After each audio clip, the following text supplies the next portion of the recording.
Supply chain management speaks to the management of all interlinked activities. In running projects, both in the private and public sector, this skill is critical. Many say South Africa is lacking in this skill, which has rendered public service delivery, for example, a disaster in some areas. Professor Douglas Boateng of the UNISA Graduate School of Business Leadership is the foremost expert in supply chain management in Africa, and he's running courses to empower South African professionals to spearhead the discipline. Thank you very much for joining us, Professor. Thank you. Thank you for having me. What are the nuts and bolts of supply chain management? What is it that you teach your scholars about understanding the art? Basically, I want to first thank you for having me on the show, and also to congratulate South Africa for the incredible achievements they've done in the last 14 years. Now, in terms of supply chain, the nuts and bolts, there are obviously things that you need to look out for. It's about collaboration. It's about making sure that you have a shared vision in terms of achieving, value for shareholders, for industry, and for society as a whole. Unfortunately, in South Africa, what has been happening is there's too much emphasis on the economic growth rather than the economic developmental aspects of applying supply chain principles. Yes, there's been a move by government to look at procurement as a lever to create jobs. Unfortunately, what has been happening is they're still focused on just price rather than looking at the economic developmental aspects. Procurement reporting lines, unfortunately, also creates problems for governments. Now, when you are procuring, you are trading and you are buying and selling. So I don't see the reason why procurement is sitting under National Treasury. Minister Masima was right when he said the finance ministry is for managing the public purse. From a developmental perspective, we need to look at procurement sitting under trade. In countries where they have put procurement under finance, it has not worked. Ghana is a classic one, Nigeria is a classic one. We need to be more bold and stop adopting, but rather adapt. In my work in Europe, in terms of finance, looking after procurement, but not in a developing world because it's too strategic. The move by government to create the office of the CPO is a brilliant idea. But this thing is too strategic for it not to be a director level position. Government has to be bold enough because we need procurement. A lot of things start with the procurement aspects of supply chain, and that is where it's missing. If I may interject, Professor, you say that the procurement role should not lie within National Treasury, it should lie within trade. But I think one of the reasons why it lies in Treasury is because it's for a myriad of services. It's not just for trade per se. It's trade within South Africa for all the different services and so on, and it would encompass your health, your education, all of the services. I agree with you, but lying under finance basically means you are looking at it from a numbers perspective. We need to look at it from a developmental perspective. And when you look at countries that have adopted such a model, it has not worked.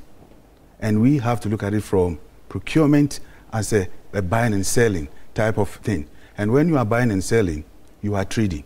So I believe the ministers and the director generals should be under one super ministry, and then they can formulate a strategy to ensure that BEE, new enterprises, supply development is happening from a trading perspective.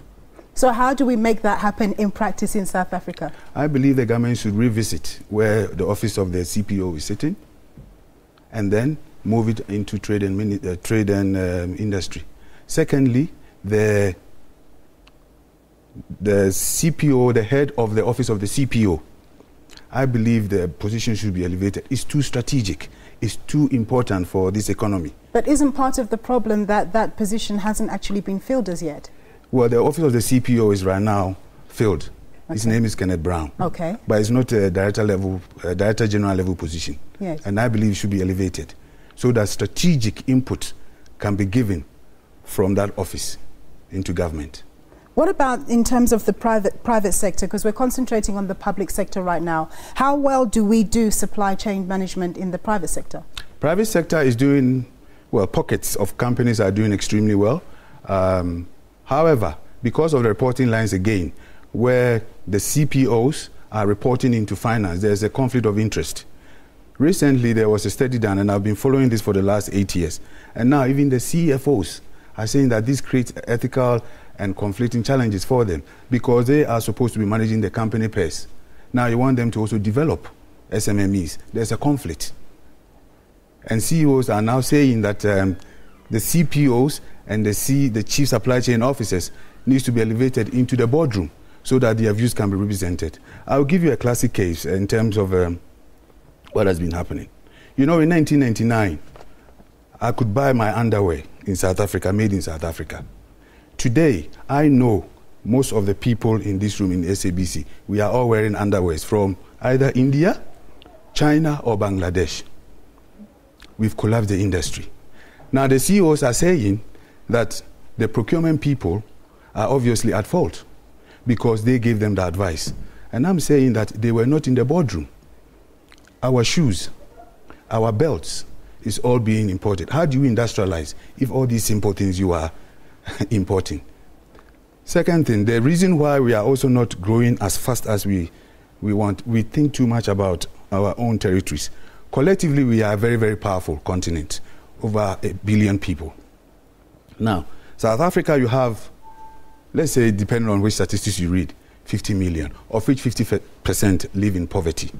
Now, I believe South Africa can become the factory for Africa, not China. How do we do that? We need to think supply chain. When we think supply chain, we're looking at serving the market. California is the factory for the US. We should move away from the proudly South African and move towards proudly African. Now, this is what I believe would help South Africa to create the jobs. Because at this point in time, you started proudly South African, proudly Ghana, proudly Kenya. Who's going to buy from who?